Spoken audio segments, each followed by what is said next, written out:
नमस्कार दोस्तों, मैं doctor Radheshyam MBBS MD from Sardar Patel medical college in dermatology, venereology and leprosy. हम पढ़ रहे हैं डर्मेटो फार्मेकोलॉजी, ड्रग्स के बारे में। आज हम बात करेंगे एप्रीमिलास्ट। एप्रीमिलास्ट एक बहुत शानदार ड्रग है। क्या है साहब एप्रीमिलास्ट? ये फास्फोडाइएस्ट्रेज एंजाइम होता है, इंट्रासेलुलर एंजाइम होता है, उसका इनहिबिटर होता है। ये कैसे काम होता है वो देखते हैं। फास्फोडाइएस्ट्रेज एंजाइम का इनहिबिटर होता है, सेफ ड्रग होती है, इफेक्टिव होती है और न्यू ड्रग है। काफी नजदीक 5 से 7 साल में इसको एफडीए अप्रूव मिले। एप्रीमिलास्ट क्या करता है? फास्फोडाइएस्ट्रेज जो एंजाइम होता है, ये इंट्रासेलुलर एंजाइम होता है। ये क्या करता है कि जो साइक्लिक एएमपी होता है सेल के अंदर, उसको एएमपी में चेंज करता है।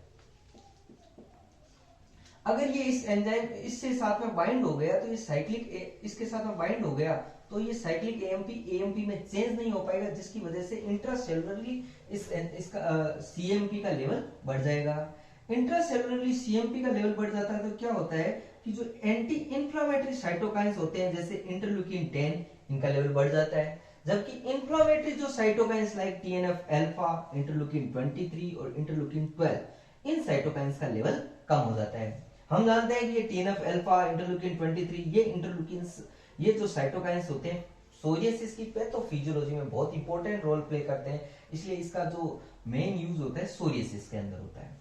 इसके अलावा सेकंड मैकेनिज्म ये होती है, फर्स्ट मैकेनिज्म तो PDE4 से बाइंड होना, सेकंड टोल लाइक रिसेप्टर जो पेरिफेरल मोनोन्यूक्लियर सेल्स होती है उसकी टोल लाइक रिसेप्टर से बाइंड हो जाता है और उसकी वजह से जो ये साइटोकाइंस है उनका लेवल कम करके ये एंटी इंफ्लेमेटरी और इम्यूनोमोड्यूलेटरी एक्शन करता है। अब नेक्स्ट बात आती है इसकी फार्माकोकाइनेटिक्स। ये ओरल ड्रग है, ओरल फॉर्मुलेशन में अवेलेबल है, इंजेक्टेबल इसके ड्रग्स नहीं अवेलेबल है। इसके अलावा ये लिवर के अंदर साइटोक्रोम P450 मीडिएटेड मेटाबॉलिज्म होता है। अब इस एंजाइम के साथ में अदर ड्रग्स जो मेटाबोलाइज करती है या इस एंजाइम को enzyme inducer like rifampicin, phenobarbitone, ये जो ड्रग्स है ये ड्रग्स एप्रीमिलास्ट के साथ में नहीं देनी चाहिए। अगर ये दी तो ये इस एंजाइम को इंड्यूस कर देगा और एप्रीमिलास्ट का जो एक्शन है वो कम हो जाएगा। इसके अलावा ये रीनल एलिमिनेशन होता है, तो रीनल एलिमिनेशन तो रीनल डिजीज के अंदर इसको क्या करना होता है, अपने को डोज को एडजस्ट करनी पड़ती है और फिसेज के साथ में ये एक्सक्रीट होता है, रीनल और फिसेज के साथ में। ये फार्माकोकाइनेटिक्स वेरी इंपॉर्टेंट पार्ट होता है एप्रीमिलास्ट का इंडिकेशन। एप्रीमिलास्ट का सबसे पहले इंडिकेटेड एफडीए अप्रूव किया था मार्च 2024 14 एफडीए अप्रूव्ड सोरियाटिक आर्थ्रोपैथी के अंदर। उसके बाद में सोरियासिस के अंदर सितंबर 2014 के अंदर सोरियासिस के अंदर इसको एफडीए अप्रूव्ड। सोरियासिस कौन सा psoriasis? Very important, moderate to severe plaque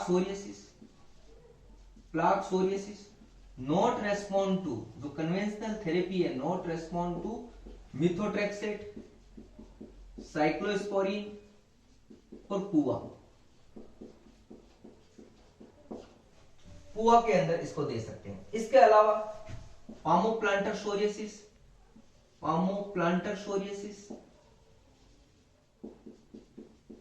और थर्ड नेल सोरियासिस।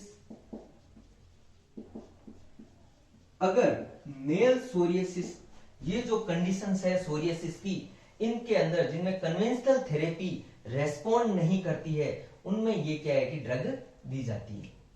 अब एक बात ये करते हैं कि इसके अलावा इस मॉडरेट सोरियासिस के साथ में अगर पेशेंट HIV है, हेपेटाइटिस B है, हेपेटाइटिस C, या patient long term steroid therapy पे भी है, किसी पेशेंट ने स्टेरॉइड भी ले लिया है, एरिथ्रोडर्मिक सोरियासिस स्टेरॉइड ले रखा है, CHF है पेशेंट को, तो भी एप्रीमिलास्ट सेफ ड्रग है। कहने का मतलब इन कंडीशंस के अंदर ये दूसरी कन्वेंशनल थेरेपी नहीं दे सकते हैं तो एप्रीमिलास्ट दे सकते हैं। वेरी गुड इंपॉर्टेंट चीज।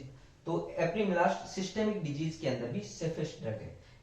हिपेटिक डिजीज है तो भी एप्रीमिलास्ट दे सकते हैं, जिसमें मेथोट्रेक्सेट वगैरह कॉन्ट्राइंडिकेटेड होती है। तो very important, first FDA approved indication that is psoriatic arthropathy, second है psoriasis, third very important recent FDA approved indication 2019 के अंदर, जुलाई 2019 के अंदर एफडीए अप्रूव किया था रिकरेंट ओरल अल्सर इन बेसेट, रिकरेंट ओरल अल्सर इन बेसेट डिजीज के अंदर जो रिकरेंट ओरल अल्सर होता है उसके अंदर भी सोरियाटिक एप्रीमिलास्ट दे सकते हैं। तो एफडीए अप्रूव्ड इंडिकेशन ये तीन है, सोरियाटिक आर्थ्रोपैथी, सोरियासिस और बेसेट डिजीज। ऑफ लेवल जो इंडिकेशन है एटोपिक डर्मेटाइटिस, प्लूराइगो नोडुलरिस, डीएलई और डिस्कोइड एक्जिमा। तो ये सिंपल सी बात है। अब बात करते हैं इन सोरियासिस के अंदर पेशेंट को या एप्रीमिलास्ट देते कैसे हैं, इसका डोजिंग शेड्यूल क्या है। डोजिंग शेड्यूल हम देखेंगे कि सोरियासिस का जो मोस्ट कॉमन साइड इफेक्ट होता है वो जीआईटी का साइड इफेक्ट होता है। जीआईटी का साइड इफेक्ट क्या होता है, नोजिया और डायरिया।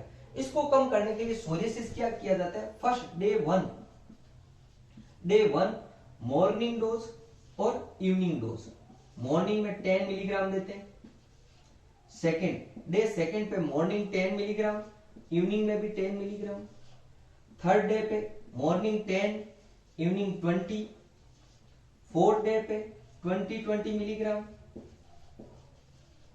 फिफ्थ डे पे मॉर्निंग 20 मिलीग्राम, इवनिंग 30 मिलीग्राम और सिक्स डे पे 30 मिलीग्राम और 30 मिलीग्राम।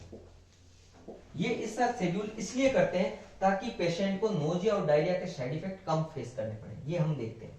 इसके अलावा अदर साइड इफेक्ट क्या है, रेस्पिरेटरी ट्रैक्ट इन्फेक्शन, हेडेक और migraine, weight loss. Psoriasis with metabolic disease के साथ में अगर हम एप्रीमिलास्ट देते हैं तो एक फायदा ये होता है कि वेट लॉस भी होता है, 10 to 20% तक वेट लॉस होता है, वेरी इंपॉर्टेंट। नेक्स्ट एप्रीमिलास्ट की एक चीज आती है कि एप्रीमिलास्ट प्रेगनेंसी कैटेगरी सी ड्रग है, हमें अवॉइड करनी चाहिए। लैक्टेशन में भी अवॉइड करनी चाहिए। चिल्ड्रन के अंदर भी 18 ईयर से छोटा बच्चा है तो हमें एप्रीमिलास्ट अवॉइड करनी चाहिए, वेरी इंपॉर्टेंट। पेशेंट की हिस्ट्री लेने से पहले, पेशेंट को एप्रीमिलास्ट देने से पहले एक हिस्ट्री लेनी होती है कि पेशेंट डिप्रेसिव पेशेंट तो नहीं है। एप्रीमिलास्ट का डिप्रेशन एक साइड इफेक्ट नहीं है, लेकिन जिन पेशेंट के अंदर डिप्रेशन ऑलरेडी एग्जिस्ट है उनके अंदर डिप्रेशन को ये बढ़ा देता है। तो ये एप्रीमिलास्ट के लिए ध्यान रखना है कि पेशेंट डिप्रेसिव नहीं होना चाहिए। इसके अलावा एक चीज है, एप्रीमिलास्ट की जो नॉर्मल डोजिंग होती है 30 मिलीग्राम बीडी, लेकिन अगर पेशेंट के अंदर रीनल फेलियर है, क्रोनिक रीनल डिजीज है, तो उसकी डोज अपने को 30 मिलीग्राम ओडी करनी होती है। ये एक जनरल बात है।